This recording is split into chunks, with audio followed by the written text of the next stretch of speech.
Your father and I can't run the farm forever, and the farm isn't going to run itself. We're finally ready to consider what things could look like when we start to take it easy. More like when we take the big dirt nap. Yeah, we know, because over your dead body, anybody will not be able to come here and tell you how to run the farm. We get it, old man. All right, hush, both of you. Bob, I know you don't like the idea of someone else running your farm, but I don't want to wait until it really is over your dead body and we leave the kids in this big fat mess. We need to talk about the future of this farm. And yes, I know this is no one's idea of a fun Wednesday lunch conversation, but here we are. Better than talking about my cholesterol again. Honestly, Dad, I'd rather talk to you about your cholesterol.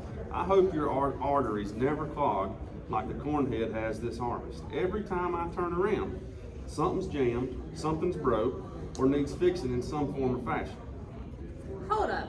Why does Stuart sound like he's on the verge of a farm-related nervous breakdown? Because I am. Look, between the equipment loans, the rising input costs, and the surprise repairs we have every week, I'm basically running a choose-your-own-adventure stress novel. Wait, equipment loans, as in plural? Two, the tractor repair and the hay baler replacement. And the barn's roof redo wasn't exactly free either. Oh, great. So if one of us takes over the farm, we also inherit a pilot mountain of debt? It's not a mountain, more like a committed hill. Yeah, a hill that sends you emails at 2 a.m. saying your payment is overdue. Exactly. The debt does not come with a welcome basket. It comes with spreadsheets and ulcers. Which is why we're sitting here, instead of pretending this will magically sort itself out like volunteer tomatoes. I just want to be clear. I love this place. I love the land. I love the idea of the farm. I do not love the idea of inheriting debt I didn't help create. That debt wasn't incurred lightly. We needed the money to stay afloat and so we could keep you and the cows fed. Well, but I agree with Michelle. I mean, I'm interested in the farm, but I also like eating out occasionally and, I don't know, sleeping indoors. See, this is the part nobody puts on the brochure. Everyone thinks that succession planning is about who gets the tractor. It's really about who gets the insomnia. That's why fair and equal are not the same thing. Equal says everyone gets the same slice. Fair says the person doing the work doesn't drown. Okay, but let's define fair, because I don't want resentment turning into Thanksgiving silence for the next 20 years. To be fair, silence would be an improvement over some Thanksgivings. Bob. I'm just saying. Well, I just want to say this out loud before anything gets weird. No matter what is decided, I am not taking that devil of a barn cat. That cat's outlasted 2 pickup trucks. He's seen more management changes than any of us. He comes with the farm. Well, I don't want to run the farm, so I don't want to manage employees, fix equipment, or wake up every morning wondering what broke overnight. That's very transparent and very helpful. But I also don't think it's fair to be skipped over like I don't exist because I don't want to run the day-to-day of the farm. This place is still a part of my life. I grew up here, I worked here, I care what happens here. I just don't want my involvement measured only in hours on a tractor. Ownership and labor are not the same thing. And they don't have to be treated the same either. So you don't want the responsibility, but you do want fairness. I don't want control, but I do want equity. And this is where families get stuck. You know, some heirs contribute with labor, some with ideas. Some step back. So fairness doesn't mean forcing everyone into that same role. It means recognizing different roles. So what does that look like practically? Okay, it means we talk about options. A buyout, where the person running the farm slowly buys the others over time. Or shared equity, where ownership is split, but decision-making is clearly defined. Dad, you're being awfully quiet. I haven't said much because this isn't new to me. Well, what do you mean? This farm didn't always look like this. When my granddaddy died, nobody planned. There was no will, no agreement, just assumptions. And some hurt feelings. The land got divided. Pieces sold off, some lost to taxes, some lost because one sibling didn't want to farm and the housing division folks pay a lot more. Some folks needed cash and didn't see any other way.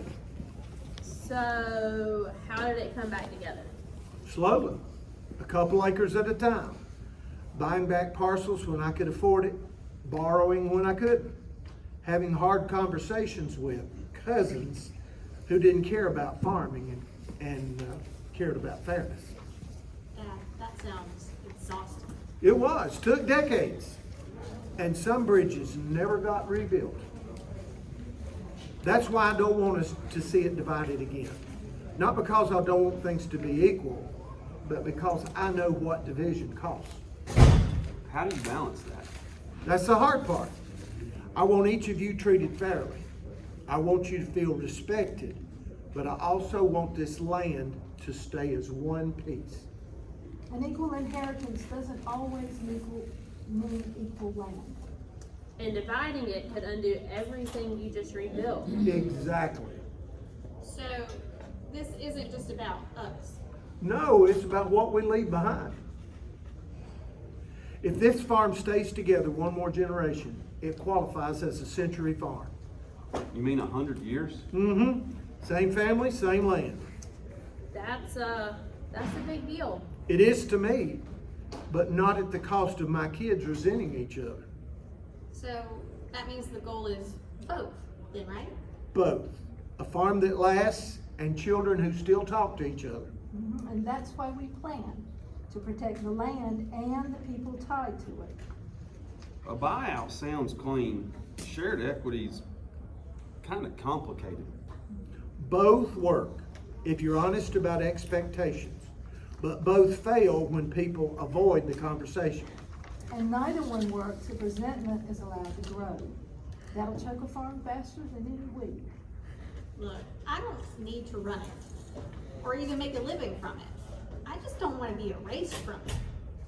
So if we do a buyout, that means clear ownership, clear roles?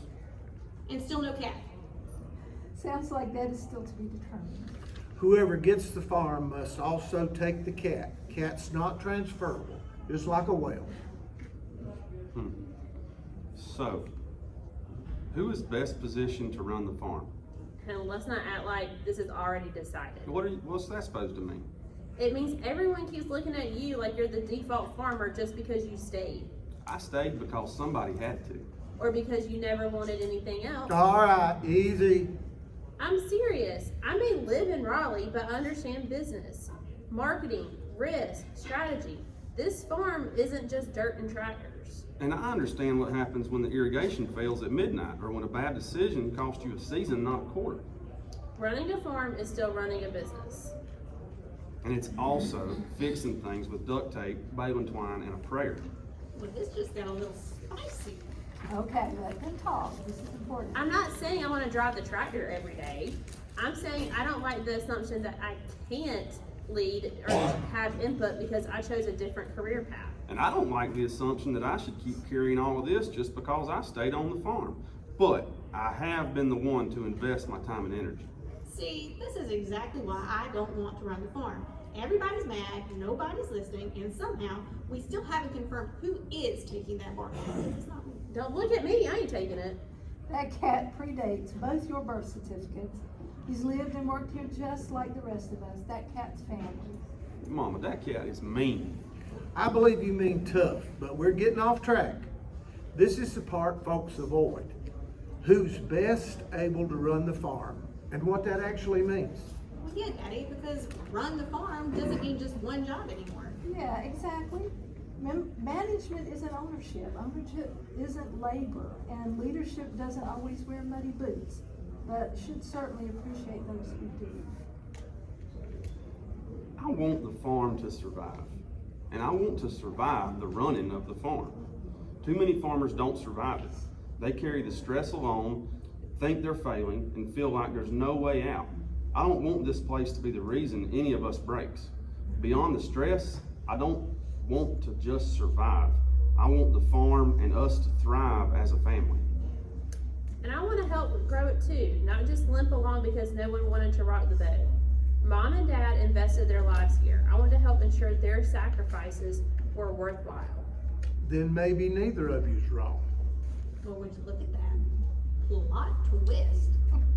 Okay, here's the truth. Stuart knows the land and the operations. Michelle understands markets and money.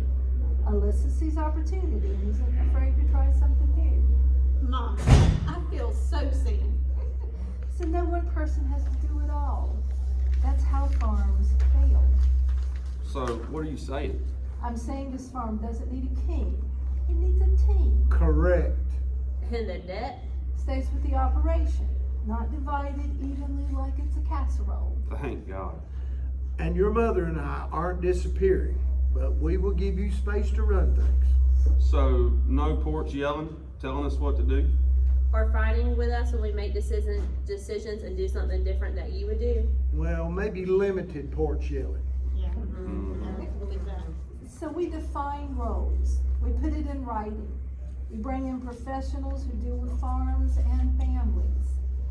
Okay, but we're not lawyers. And every time families try to do this on their own, it turns into hurt feelings and Google searches. Which is why you don't do it alone. Meaning what? Meaning there are actual programs in North Carolina designed for this exact mess. Financial counseling, legal guidance, people who understand farms, not just the paperwork. Hold up. That's a real thing? Very real. North Carolina Agromedicine Institute has a whole directory of farm health resources and a grant that helps farm families access financial and legal counseling. It's meant for situations just like this: succession planning, debt questions, and the stress around decisions that feel too big to handle alone. And it keeps families from fighting over who misunderstood what. That alone feels worth it. So there's also agricultural mediation services here in North Carolina. So neutral folk, not taking sides. They help families talk through buyouts, shared equity, the expectations before things just blow up. So instead of arguing across the table for the next 5 years, we can, You sit down with someone trained to keep the conversation productive. Honestly, I think that sounds a lot better than Thanksgiving becoming a legal thriller. My anxiety can't handle that. Talking early beats talking through attorneys. And on the financial side, AgCarolina Farm Credit works with families all the time as they transition farms. They understand that these decisions aren't just numbers on a page. They have seen enough of this to know where things usually go. And we can have our questions before we go to make any financial decisions. I very much like the idea of fewer surprises. And fewer blow-ups. And that's the goal. So planning early protects the farm, but it also protects the people that are tied to it and our relationships to one another. I didn't know help like that existed. So most folks don't. That's why too many families wait until it's in crisis. Honestly, that's the first time that any of this actually seems doable, that we could do it. Yes, I know. Less like a trap, more like a plan. But wait, can we also put in that agreement, no surprise meetings? No, absolutely not. The goal isn't to keep things the same, it's to keep them going. So the good crop isn't just what we grow. It's what we pass on. Okay, I didn't expect all this before dessert. Hey, and don't get used to it. So what's next? So next we keep talking, even when it's uncomfortable. Especially then. So professionals will help us talk through this without anyone storming out. Exactly. Do they also mediate cat custody cases, disputes? No, but if they did, the cat would win. The cat lives his life out on this farm, just like we plan to. And no matter where the conversation leads us, remember that we love you and we have a whole community to support us and help us figure things out.